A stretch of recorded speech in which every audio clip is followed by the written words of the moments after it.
Hey, good evening, everyone. Happy New Year. I am Dr. Joseph J. Miller Jr., and I'm your host for the Command Lines CISSP session. Yeah,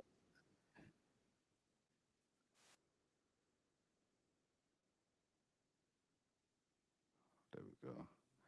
Oops, sorry about that. I had some echo, but all good now. All right. As I was saying, I hope everyone had a good holiday. Didn't do too much for the New Year's, but everyone stayed safe and had a good time. So, as I said, we're back to work. I said this first study session of the new year. Like I said, this is our CISSP and chill session tonight. All right. So, if you're new, um, give me one second. I see some folks in the chat. Okay.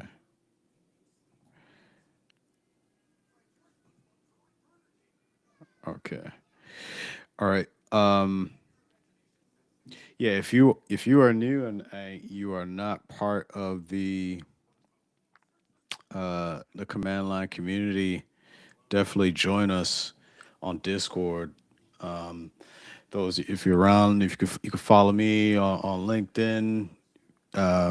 You could get the link here if you're here on the platform here on the live. You can follow the link.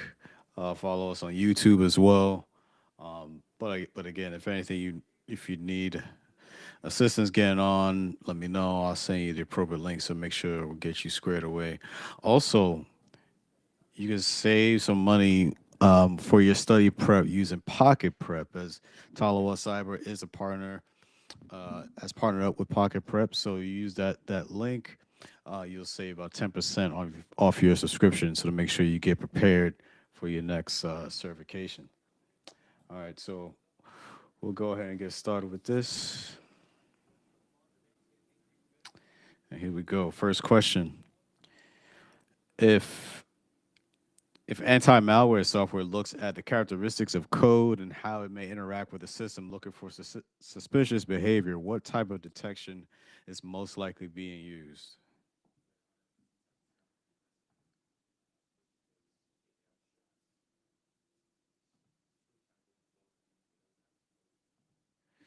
All right. So we're looking at behavior. I believe this will be, you're going to be looking at heuristic. Let's see. Yep. Yeah, so heuristic detection, sometimes called behavior detection, analyzes the characteristics and structure of code to detect malware. So if the code has too many negative characteristics, it will be quarantined.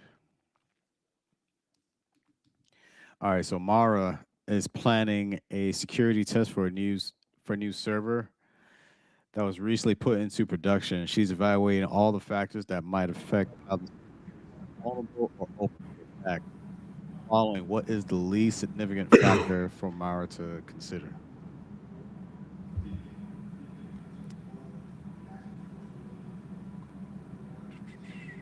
Oh, so you guys got Aldi joining in. Good evening, sir. How you doing? I'm doing fine, Doc. All right. Good to have you here for the first live of the new year. So, all right. Um, what are you thinking on this question? Um, oh wait, I gotta look at it again. All right. Mara is planning a security test for a new server that was recently put into production. She evaluated all the factors that might affect how the system is vulnerable or open to attack. What is the least significant? Uh, I, I have an answer, but I want to see what you say. What you think first.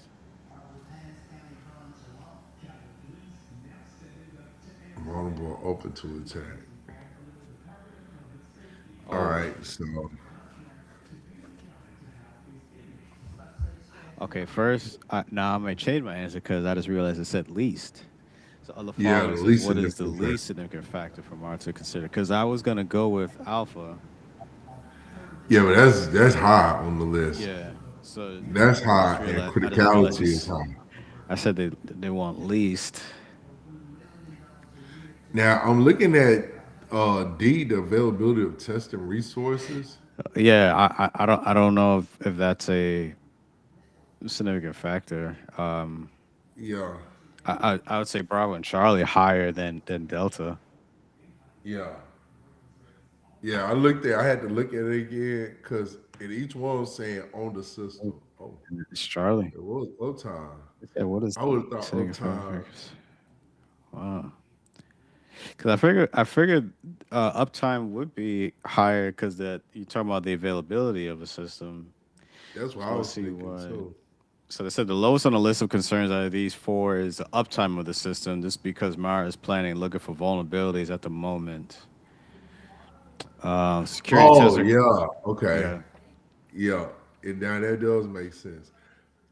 For the testing resources, because with vulnerability, you got to get the resources to you're doing a penetration test with vulnerabilities too. right. So yeah. So security tests are conducted to verify that a control reduces risk to an acceptable level. These tests include automated scans, tool assisted penetration tests, and manual attempts to undermine security. All right. All right. What is the most effective control at preventing tailgating? That's going to be man traps. Yeah, man traps.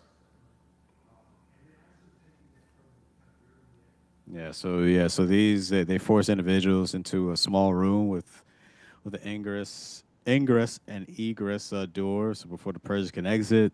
The Yeah. egress door, the ingress door must be closed and locked. So I think we've seen this before. Like I gave an example. I think one time we talked about like even at the airport, as you go through like TSA, there's pretty much you have that example of a man trap where before you can exit, yeah, there's two sets of doors. You go through one door, it'll open up, and then once you're inside, the door behind you will close, and then to exit, then the door in front of you will open. So you're seeing that. You see that maybe like in government facilities or high security facilities will have that um, man trap example. Yeah. All right. Which of the following is a legitimate disadvantage of HIDS when compared to a NIDS? So HIDS host intrusion detection system, and NIDS network intrusion detection system. Mm, well, you can cut D and you can cut C. You can cut D and B too. Detect endpoint threats. I want to say A because it's saying cannot detect anomalies across the entire network. Yeah, because HIDS is just for the host. Yeah, NIDS you would use the network. Yeah, for the network, right? Yeah, host-based intrusion detection system monitors only individual computers. So again, so they'll be unable to detect anomalies that occur on other systems on the network. yeah. All right, so Quantina is a database administrator and has been advised that errors have been detected. Her job is to resolve the referential integrity errors of the following. What is the most essential to ensure referential integrity?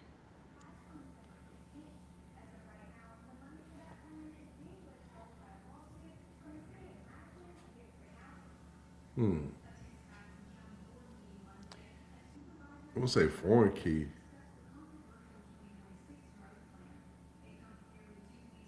All right, so we got two choices for foreign key. We gotta go 50-50. Which one it is? Candidate key or foreign key? I have to go with foreign key. I, I'm leaning towards Delta. Foreign key equal to a valid primary key of a parent table. Let's I see. say yeah, D. I Yeah, say you can knock 50-50 out. Once you knock it 50-50, you can run the rest. right. Yeah. So in Yeah, a foreign key is equal to a valid primary key of a parent table. So in relational databases, referential integrity requires that the foreign key be equal to a valid primary key of a different table. So foreign key is a value that references the primary key of a tuple or record in a different table. The primary key is a unique value for each tuple or record in a table that uniquely identifies that tuple or record. And there can be no tuples with duplicate primary keys. All right. Which government data classification label requires the most security and is considered the highest level? There should be top secret.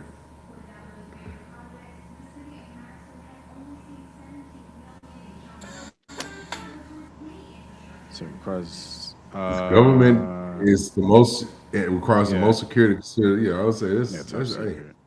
that's top secret. Yeah. All right. An employee in finance has personal issues with a fellow employee in sales. During the lunch break, the finance employee uses Wireshark to sniff the traffic of the sales department to obtain session cookie information. With this info, the finance employee uses the stolen credentials to log in as a sales employee. Pricing data is temporarily changed, impacting online orders and resulting in a financial loss for the company. At the surface level, it appears as if the sales employee made a major mistake. What attack most likely occurred in this situation? Could that be session sidejacking, or could it be?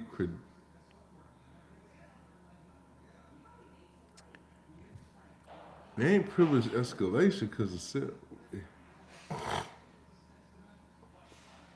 So with this info, the employee uses stolen credentials to log I would in. have said privileged escalation, but a financial employee impersonating the sales, so that like kind of bottom down. He ain't going up, he going down.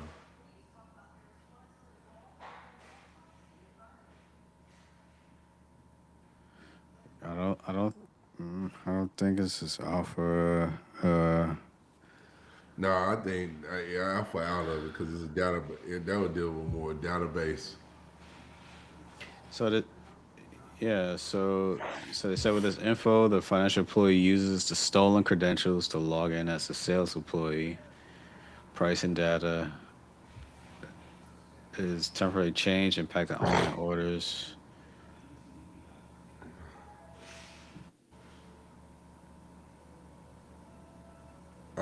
I'm looking at D in between B and D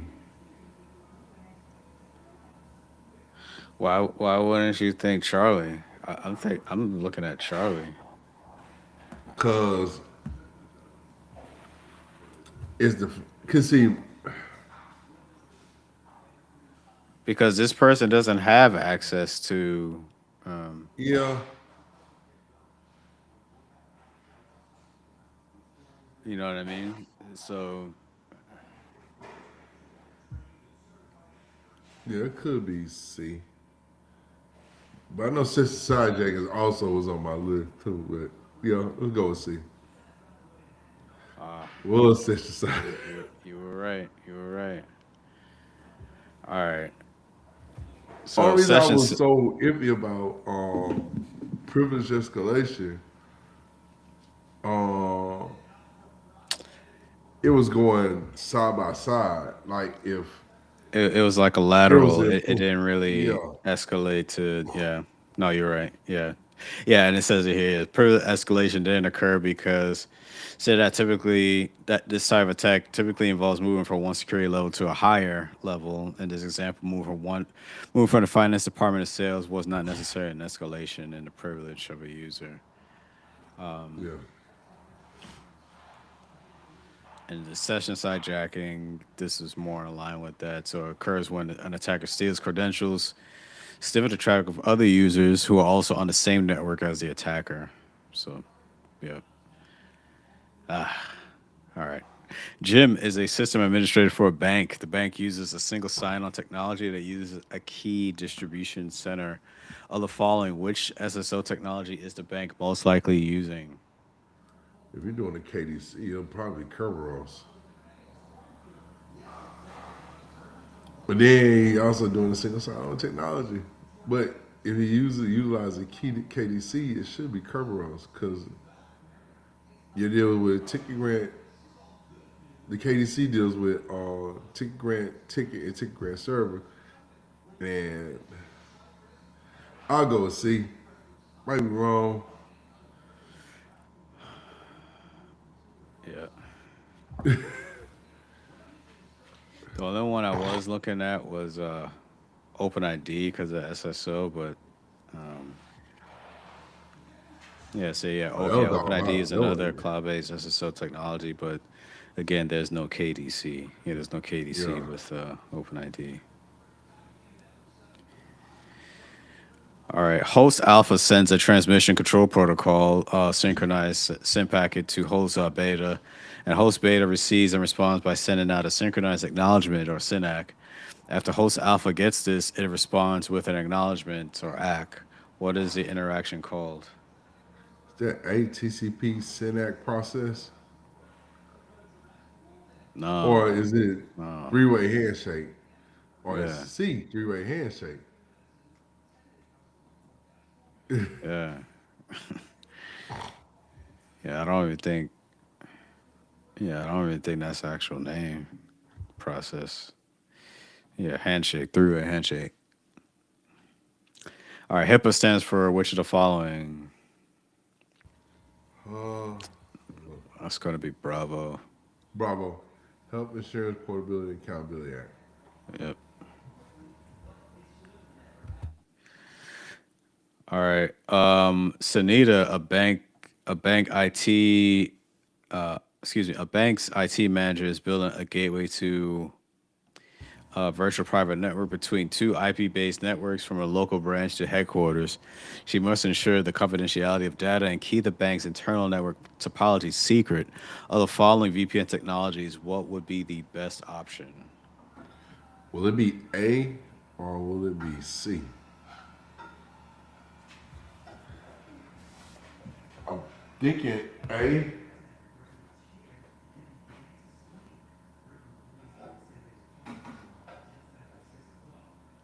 Between two IP-based networks from a local branch to headquarters. One deal with one deal with oh man. Which one deal with the escalate is IP sec, but I'm trying to figure out. I'm cutting it So down. I'm fixing IPsec to handles a VPN, yeah. and But and you got authentication header and an encapsulating protocol. They're both components of IPsec.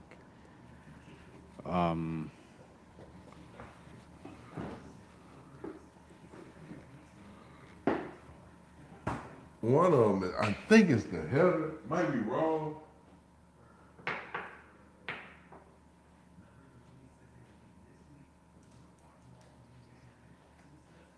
I'm really leaning toward the authentication header.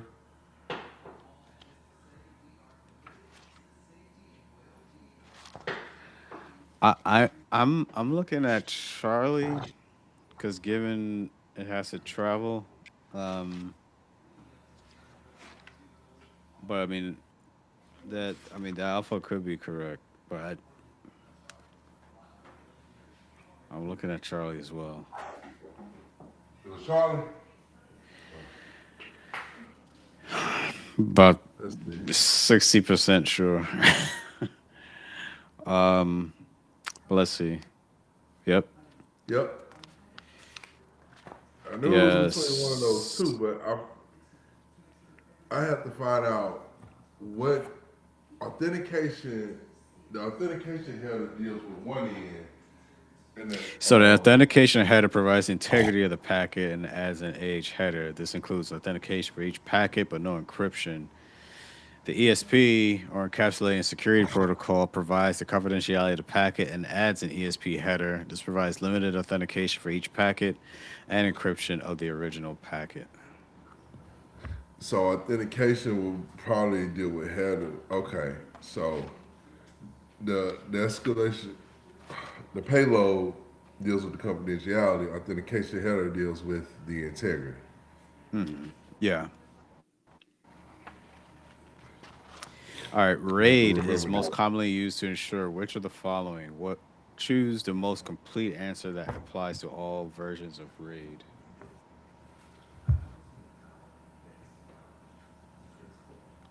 I know availability, redundancy is one. Uh, Availability is the other.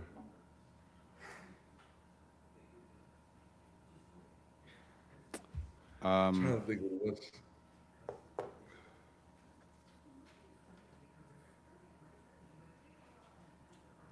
Hold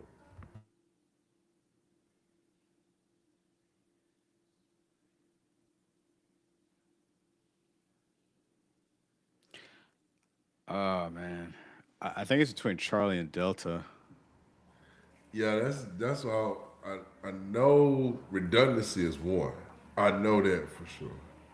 Right. Availability was the other one I was thinking. But now, like, does it deal with integrity? When you do an assessment and test, it does RAID deal with integrity?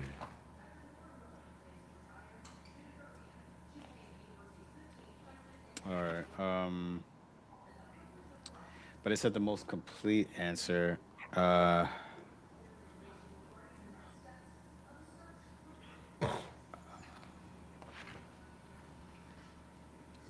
gonna have redundancy. I I'm gonna go with Charlie. Charlie, it said all versions. Uh, Oh, it was availability. yeah. As I was saying, I knew it was between Alpha. I mean, not Charlie and Delta. So yeah, availability is reliability and access to system Oh, resources or data. A redundant array of independent disk or RAID is used to ensure the system is still accessible if a drive fails. Yeah. Yeah, overall, we talk about availability. I think that encapsulates everything. I thought it meant. You know what? I thought it was one of the multiple choice, the multiple Oh, no, no. answer thing. Just the one. All right. Which of the following is a synonym of management controls? Should be administrative. Administrator. Yeah. Yeah, administrative, aka management controls. All right, how many keys are required to implement an asymmetric crypto system with 10 participants, assuming that each participant uses a different set of keys and each can initiate a connection to anyone else? That'll be 20. If you're doing asymmetric, each one's supposed to have a public and private. Wait, say that again? 20. But Deal yeah, with but why is it 20? asymmetric deal with public and private. With symmetric is n minus one divided by two. Right. Where asymmetric is only it's multiplied. So each participant will have two keys. And if you have 10 participants, it's going to be 20 keys. Yes, sir. Yeah, asymmetric crypto system. Each participant requires two keys, public and private. So if we assume each participant can initiate the connection and each has a different set of keys, there must be 20 keys. So in this case, there are 10 participants with two keys each. And again, this is for asymmetric crypto system. And that formula you talked about, um, yeah, that's what we use to follow a symmetric example, symmetric crypto system example. Yeah. All right. Kerberos is an authentication protocol that employs the use of which of the following? Should be Tickets. tickets. Yeah. Yeah. Kerberos uses a series of tickets to authenticate users, clients, and provide access to network resources. All right. Which of the following ports is commonly used for database servers?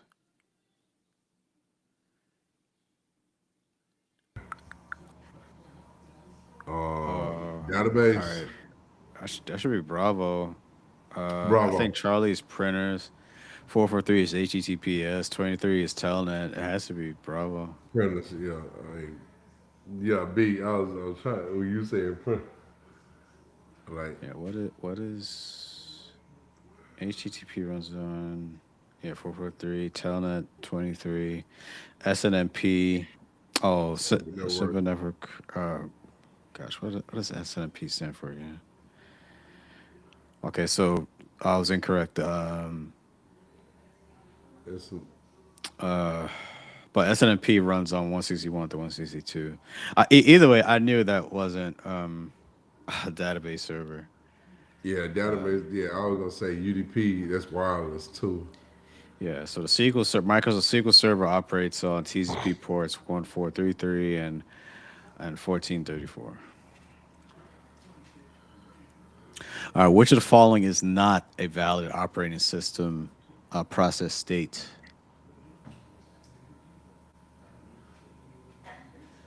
What's that? Fogging? What's that? B. Paging. Paging. I'm Okay, I honestly know running ready. I'm not sure about this. Stop running. Right. I'm not sure. Honestly, the one that probably sticks up to me is Bravo, probably paging. I honestly I really don't know this one. Yeah, let's go with B. It might. Yep. Yeah, that was just strictly process elimination there. Yeah. Yeah, because I figured running and ready had to be, and I'm quite sure stopped was one. So even Yeah. though I didn't know what paging was, I just kind of used that to as I They look too work, odd. work my process. Yeah. So paging is a method to utilize virtual memory in a page file or swap file, not a valid operating system process state. Okay. All right. Of the following, which is least likely to be a requirement for evidence to be admissible in court?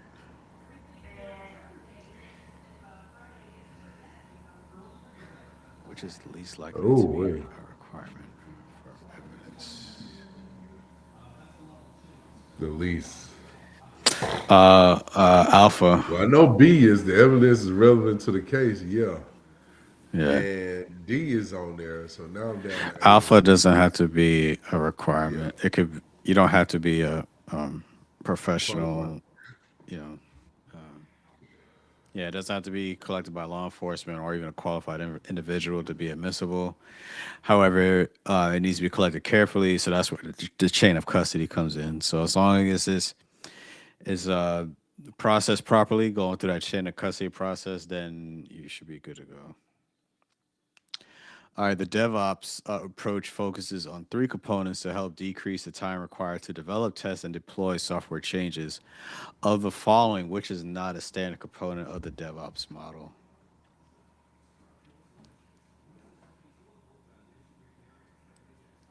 D. Quality assurance. Yeah, yeah, yeah. Alpha, Bravo. A, B, and C is Yeah. all. Oh, security. Oh my goodness, I got too cocky on that one. So, IT security is not a standard component of the DevOps. The DevOps model has three overlapping components: software development, quality assurance, and operations.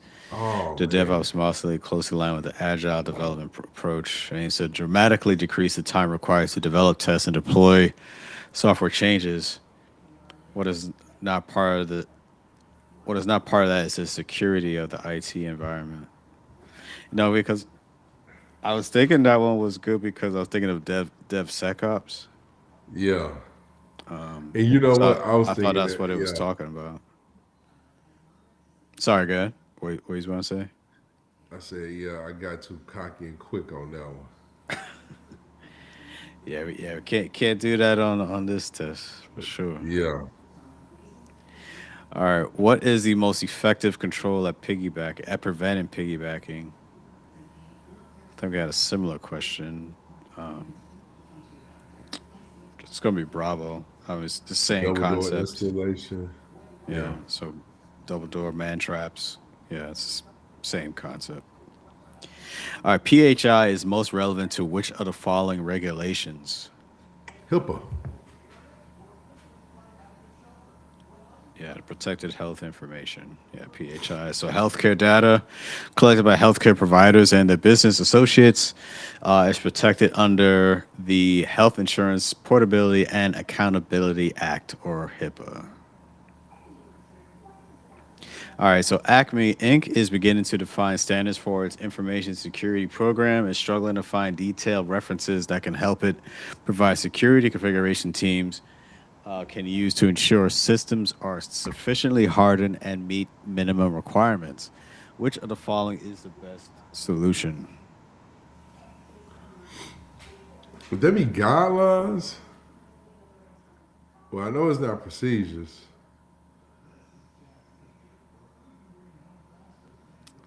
Instead of struggling to find detailed references that can help provide security configurations.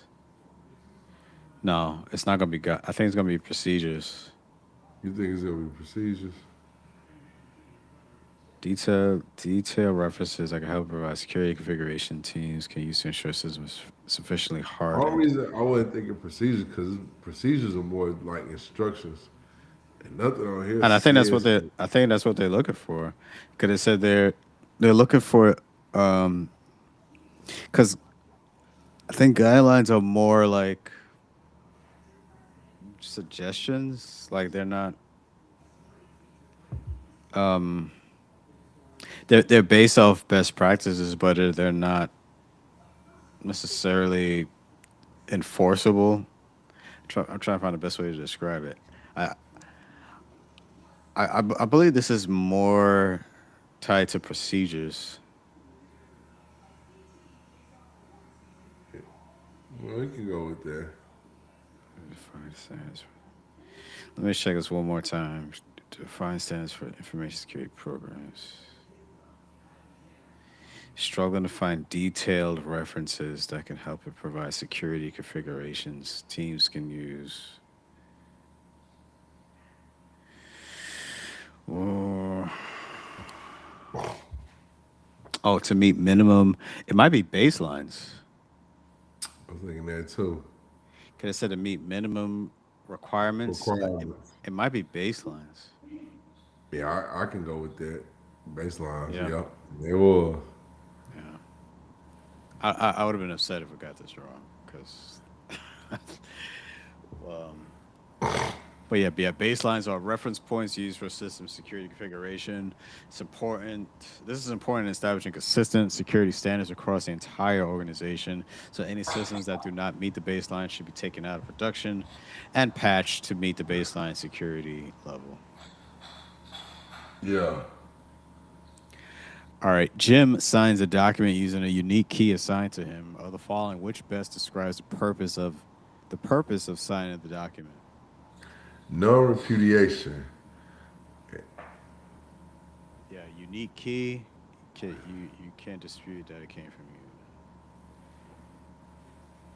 you. Yeah, prevents individual. So non-repudiation prevents an individual from claiming not to have done a particular action. So in this example, Jim can't deny he signed the document since he's the only individual with the digital signature's private key. To repudiate is to deny or argue. So non-repudiation leaves the user who cannot deny or argue their action.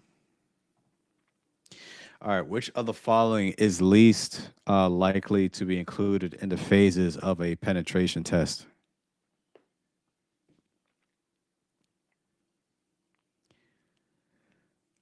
Oh,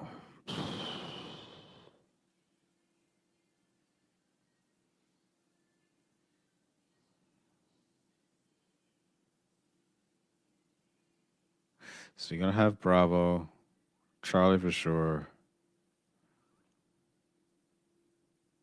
I don't think you're doing Alpha. I think you're gonna report it, but I don't think you're fixing it during that time. Yeah, I was gonna say either between Alpha and Delta, but I think Alpha. I'm leaning more toward Alpha. Yeah, Yeah. yeah, you're not gonna fix it. Yeah, so yeah, remediation is least likely to be included.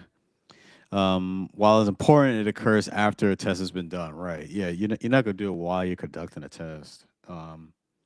So discovery reconnaissance is the first step. Um, Scanning and probing are more interactive than the discovery phase. This is when a pen tester scans hosts and ports on a network to determine how a network is structured and what services are being used. So, exploitation is the phase of penetration testing in which a penetration tester attempts to gain access to the network through previously gathered information. All right, which of the following is a structured approach to managing resiliency when sourcing components and materials?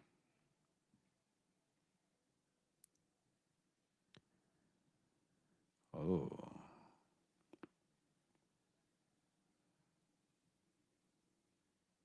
I think this is Delta. I'm leaning towards Delta on this. Let's see. Uh, oh, come on.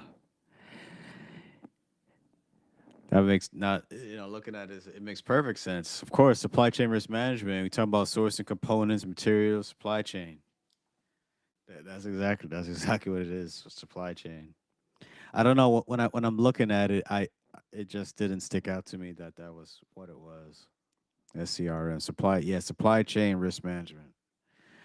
So, due to the global interconnected nature of modern supply chains, the effects of even minor or distant disruptions can cascade into critical institutional impacts, making supply chain risk management an essential element of broader enterprise risk management practices.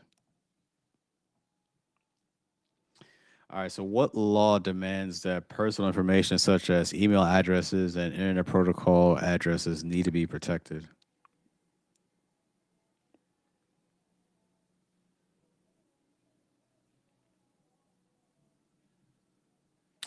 This is gonna be Charlie. Uh, yeah, so the EU I'll say GDPR GDPR. requires personal data to be protected. Personal data includes name, address, phone number, as expected, but also includes IP addresses and email addresses, as well as any other direct and indirect identifiers. All right, what type of password attack uses pre-computed hash values instead of computing them during the attack? Would that be a rainbow table? I believe yes. Yep. Yeah, Rainbow Table is usually a large file with a list of pre-computed hashes and corresponding passwords. This reduces the time needed to crack a password since the attacker searches for a hash instead of generating passwords and hashes. All right. Of the following, a hash most likely provides what?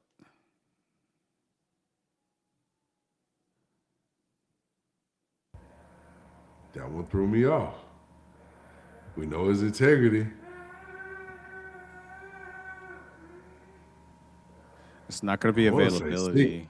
A hash doesn't provide availability. Um, I want to say C. yeah, authentication. Yeah. Yeah, because it's not going to do identification. Oh man, I think it's between Alpha and Charlie, but I think it's gonna be Charlie. Yep. Yeah. Yeah, hash an algorithm, one way mathematical operation that can accept an input value of any length and generate a fixed length output.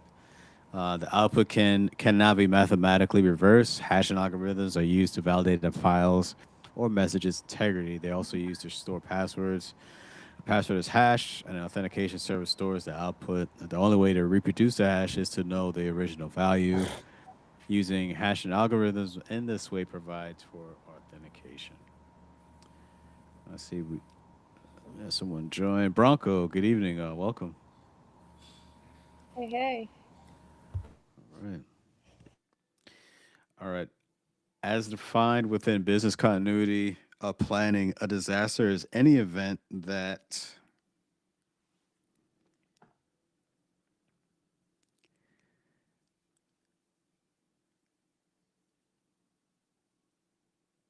All right, you can eliminate delta. I want to say Bravo, but A, then I'm a like, disaster. the greatest performance of any. Oh wait, I think alpha is a bit of a stretch because they said downtime of any organizational system accessed by two or more. I mean that does. I mean you could have an outage, but it doesn't mean that it's a disaster. I mean outages happen all the time. It doesn't mean necessarily means a disaster. I mean just only by two or more users. Now if it said like 2 or 3 thousand users or something like that, then I'll I might be able to work with that. But I want to eliminate alpha. I want to eliminate alpha and delta. so now we're down to Bravo and Charlie. I'm leaning towards Bravo. Me too. So I So mean, so this is something that takes out of mission critical business process. To me, like if you took out like if a top secret system was compromised or a leak, I mean, I guess to me that would be a disaster. yeah. Uh, I was between Bravo and Because Charlie. because I can't even consider Charlie. I mean, you could have latency on a system and doesn't mean it's a disaster. Yeah. Yep. Yeah. That's it. Yeah, yeah. Within business continuity planning a disaster is an event that disrupts a mission critical business process. The effects of a disaster can be mitigated by a well designed disaster recovery plan or DRP. So the National Institute of Standards and Technology or NIST defines a DRP as a written plan for processing critical applications in the event of a major hardware or software failure or destruction of facilities. And NIST defines a business continuity plan as the documentation of a predetermined set of instructions or procedures that describe how an organization's mission or business processes will be sustained during and after a significant disruption. All right. Oh, wow. We're on the last one. Okay. All right. And what is the purpose of endpoint based data loss prevention or DLP?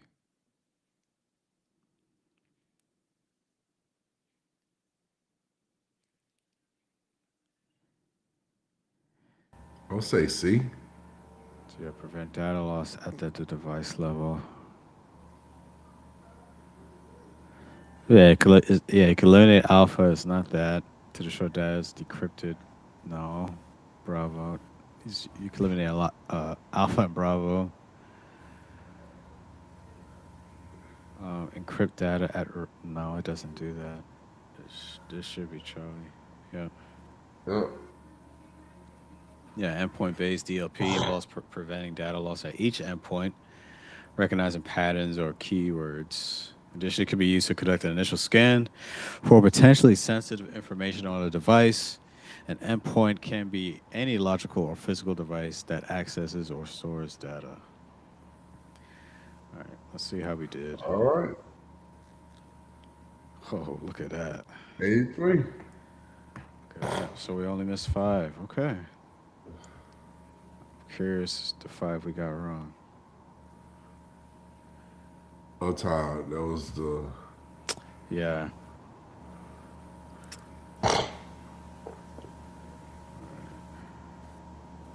That was. The session hijacking.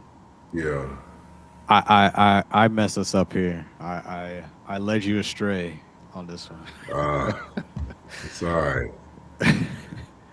See, that's the Cause problem, man. You can't second guess yourself on this test, man. Sometimes, like, the- if you, unless you know definitively for sure, you shouldn't yeah, change your answer.